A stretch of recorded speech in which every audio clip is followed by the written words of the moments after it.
தமிழகத்தில் 50 ஆண்டு காலத்திற்கு மேலாக திமுக அதிமுக ஆட்சி அதிகாரத்தை மாறி மாறி கைப்பற்றி வருகிறது. இந்த கட்சிகளுக்கு எதிராக எந்த கட்சி தொடங்கப்பட்டாலும் மீண்டும் இந்த கட்சியோடு கூட்டணி வைக்கும் நிலைதான் உருவாகிறது.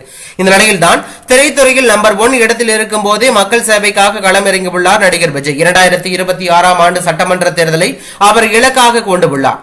கடந்த நாடாளுமன்ற தேர்தலுக்கு முன்பாக தேர்தல் ஆணையத்தில் கட்சியின் பெயரை பதிவு செய்த விஜய் தமிழக வெற்றி கழகத்தின் உறுப்பினர்கள் சேர்க்கையை தொடங்கினார். திராவிட கட்சிகளுக்கு போட்டியாக பல லட்சம் பேர் இணைந்தார்கள். இந்த நிலையில் விரைவில் அரசியல் கட்சியின் முதல் மாநாட்டை நடத்த இருக்கும் நிலையில் இன்று தனது கட்சியின் கொடியையும் பாடலையும் வெளியிட்டார்.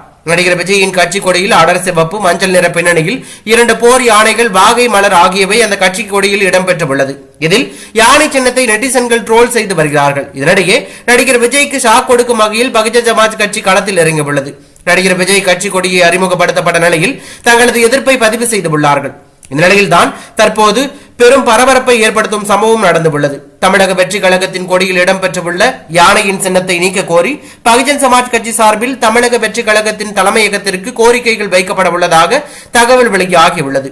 தேசிய கட்சியான பகுஜன் சமாஜ் கட்சியின் சின்னமான யானை படத்தை பயன்படுத்துவது தேர்தல் விதியின்படி தவறானது எனவும் உடனடியாக விஜய் கட்சியின் கொடியில் உள்ள யானை படத்தை நீக்க வேண்டும் என்றும் கோரிக்கை விடுக்கப்பட்டுள்ளது. விஜய் தனது கொடியில் உள்ள யானை சின்னத்தை நீக்காத பட்சத்தில் சட்ட ரீதியாக எதிர்கொள்ள இருப்பதாக பகுஜன் சமாஜ் கட்சி சார்பில் தகவல் தெரிவிக்கப்பட்டுள்ளது பரபரப்பை ஏற்படுத்தியுள்ளது.